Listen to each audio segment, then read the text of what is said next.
Hello everyone, today I'm looking at The Elder Scrolls 2 Daggerfall. Again, this is really interesting, you know, the way and the direction that they're going along with this series is that we wouldn't get a province specific story until Morrowind, but the first two games are kind of like, oh, well, we actually let you explore the world. We actually let you go through the world and, you know, explore it. And, you know, they were focusing on, you know, big events, big forays, you know, big, adventures and stuff like that. And they really weren't focused on a very specific story or lore. It's like, hey, here's this giant big world. Go kind of explore it. And that very much is an overstatement. Something I've always heard about Daggerfall is that it has the biggest map in any of these games, and that is 100% true. So it's really interesting. So the one thing that this game introduced was the ability to fast travel. Also, I might add that all the interfaces in this game, you know, being a DOS game, remind me super heavily of Star Wars Dark Forces. I haven't played a ton of DOS games, but I don't know if they just kind of agreed on a certain interface style with these big chonky buttons. I love it. I really love it. These big gray buttons with the yellow and light font. It really, I love it. I think it looks really cool. The other thing you also noticed immediately in this version is they used less pixelization and more sort of like rendered characters and items. You also feel a bit more fluid. You know, I was using, again, an Ord with a battle axe, and I was just kind of swinging it around and just seeing it like, okay, cool, how does this work? And, you know, the axe looked much more, I guess, realistic, you could say. And it's a very cool mixture, again, of, you know, reality and non-reality. A lot of the enemies now have more, I guess, life to them. They definitely move more interestingly, despite them being super abstract and stuff like that. It's really funny to me that despite this being, you know, the more archaic gameplay wise, I preferred this gameplay over Morrowind, just because you'll be hitting a thing and like it's really bad like 3D poly pixels, and you will have no idea if you're doing any damage. At least here it makes a sound effect. I think it does in Morrowind. I mean, it should have, but I can't remember that detail. But I legitimately find the combat in Daggerfall and even Elder Scrolls 1 better than Morrowind, which is really saying something, I think. Again, you still have the animated sprites for your characters, your main menu. Now they've added like this little compass thing at the bottom so you know your direction. All the other items or menus are more or less the same. You know, you have your status menu telling you the day and time, the ability to create, you know, raise your weapon, you know, resting. Essentially, resting was in the first game as well. Again, your health bar is still green and your stamina is red, and this is absolutely infuriating. The environments feel a bit more fluid now. In the first game, they felt kind of static, but now, you know, the aliasing of the walls and fires and stuff, it feels a little bit more alive, and you kind of get the vibe of like, oh yeah, this is like what a Elder Scrolls dungeon feels like. But I kind of got a bit off track there. I was talking about so what's interesting is that Daggerfall is, I'm not exactly sure if it's all of it, but I'm pretty sure it's mostly in Hammerfell.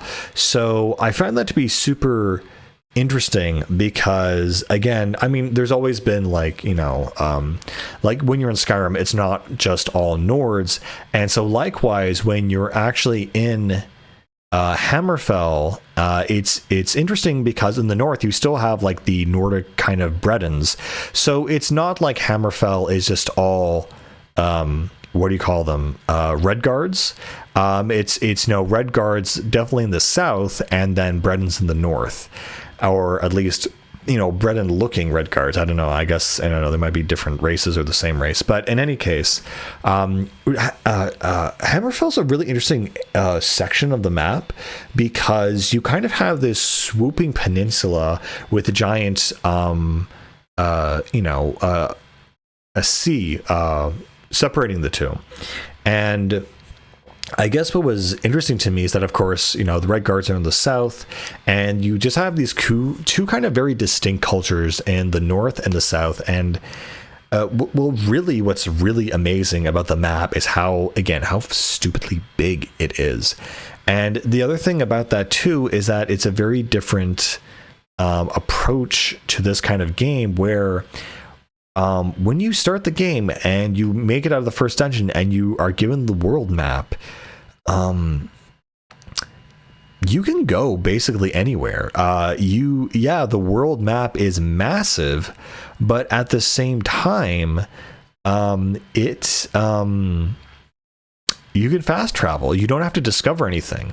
So it makes sense why it is the largest map, because it doesn't put any restrictions on where you can go. So if you wanted to, you could walk all the way across the map, but there's absolutely no reason to do that. So the whole aspect of exploration is totally gone in this game. They kind of basically said, what if we made the biggest ass map in the world? And what's crazy is that when you bring up the world map, God, there's probably 20, 30 provinces. And when you click on that province, you can then zoom in. And of all the places you can spawn to, there are, dungeons, which are cemeteries, small towns, farms. And in that entire scope, there's maybe like, it depends on the size of the province, but like per thing, it probably averages around 100 locations you can spawn and fast travel to. So it's kind of a very different approach, where it's like, okay, someone gives you a side quest, go here and do this thing. Well, it's not like you have to go there and discover it and like get a bunch of other side quests in your pocket on the way there. It's like you can just spawn there and do the thing that you need to do. So in that way, it's a lot more streamlined. But again, it's so interesting to me that people keep bringing up, oh, the world is massive in Daggerfall. And the reason behind why that is I think more interesting. It's like, yes, it is massive, but it's massive because you're not supposed to actually use it. It's just a bunch of RNG simulated areas of trees and wilderness, and there aren't even a lot of enemies. At least, in a lot of places I would just travel. I said, okay, I'm going to walk from town A to town B. I didn't encounter a single enemy. So it was very interesting, very weird, and it was kind of refreshing. Like, okay, I can see the entire world of Daggerfall.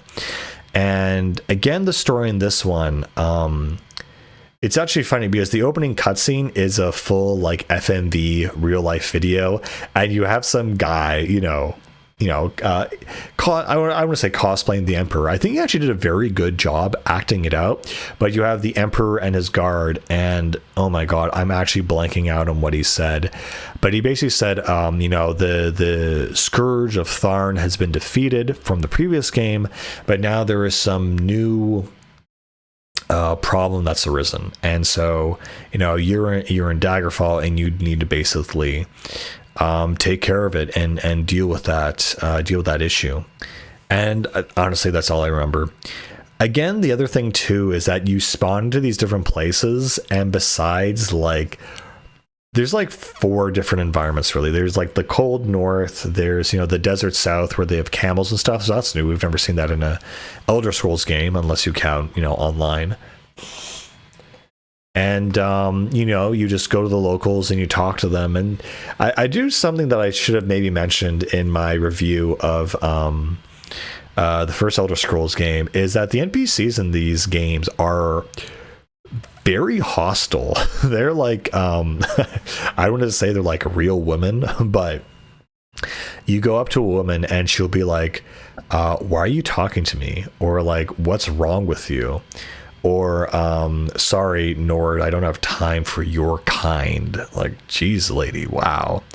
And the guys are like that too, so I'll be fair. For example, the guys are like, hey Nord, I'm not sure if you realize, but I'm trying to enjoy my drink here alone in peace. So a lot of the NPCs are just generally hostile to you, which I think is, again, super, super funny. Because it felt kind of more realistic in a certain way. It's so funny that these characters are pixelated or sprite based and they look less realistic, but they act more realistic, which I find super interesting. Another thing that's interesting about the world is that everything is again sprite based now, so it just looks more 3D, but still that 2.5D 3D, which is really interesting, really cool. I just like how it looks. Again, everything is in between that 2D, 3D plane now, so everything's more stripe based. And I think it looks really, really nifty. I really like this design. This is kind of like what Doom looked like. I tried spawning to a bunch of places and trying to see the different environments. And honestly, everything is more or less the same, just with little objectives to do in it.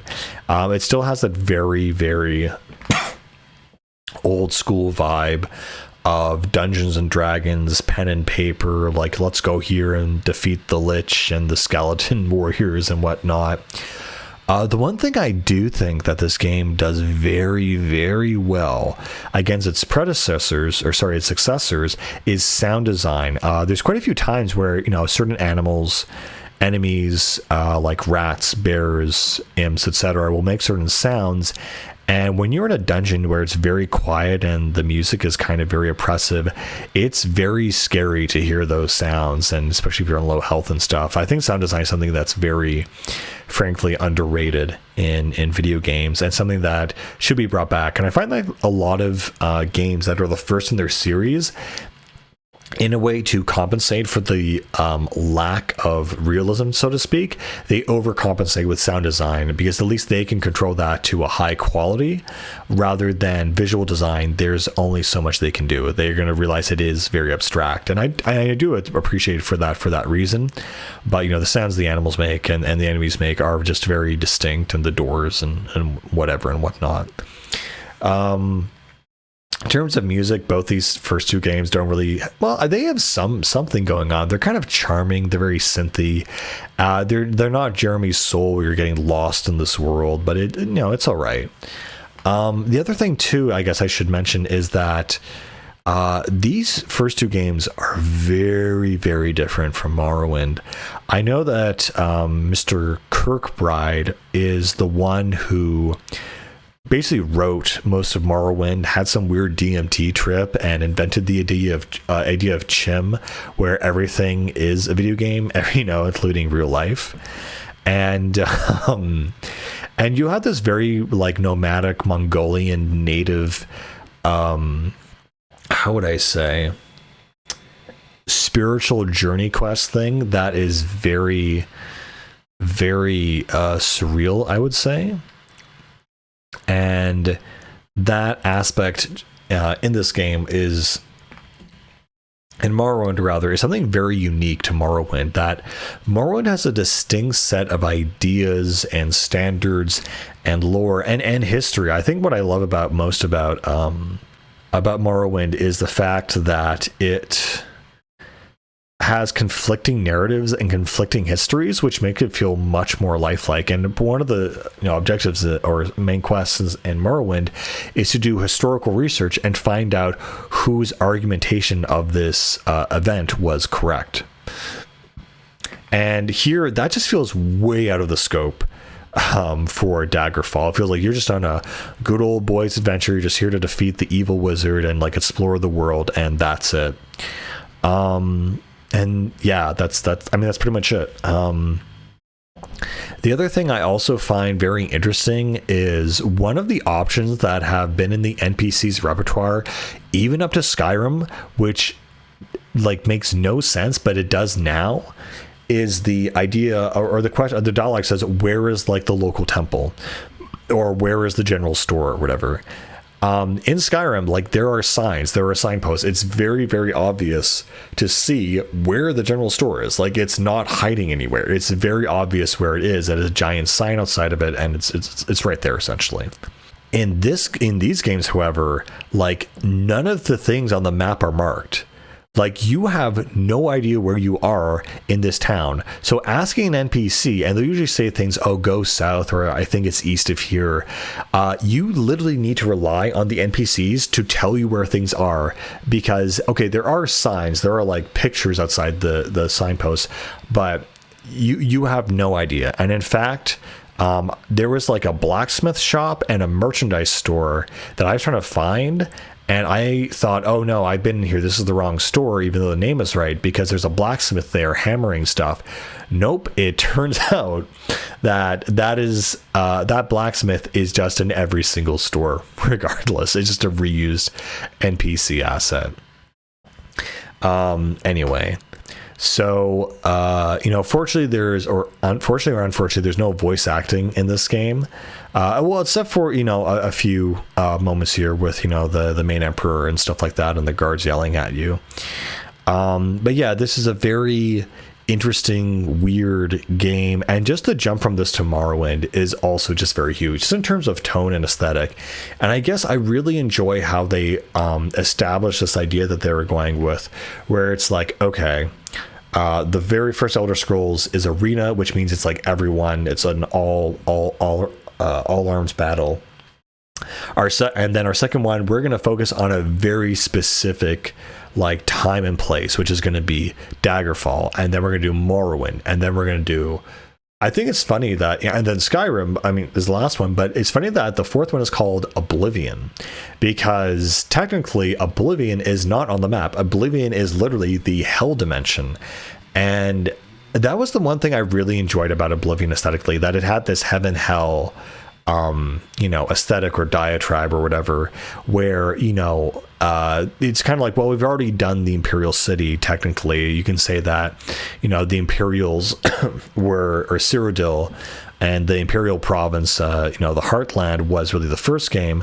So it was the idea like, okay, we're going to do something completely abstract. We're going to do Oblivion, which isn't even on the map, which is, I think, super cool. But yeah, seeing the development of certain enemies, characters, sprites, lore, equipment, villages, and just seeing it develop and how it got from ES1 or TES1 to Skyrim, and it is so really interesting, at least just to see and feel and know where it came from and where it's gone since then. And it's so interesting that every single entry in the series, now that I've played all of them, are very distinct in their own ways, with the first two being kind of 2.5D and then 3D with Morrowind, and then the HD 3Ds being Oblivion and Skyrim. It's just really super interesting to see how each game also reflects the development of game design and mechanics at the time. I just think it's super cool.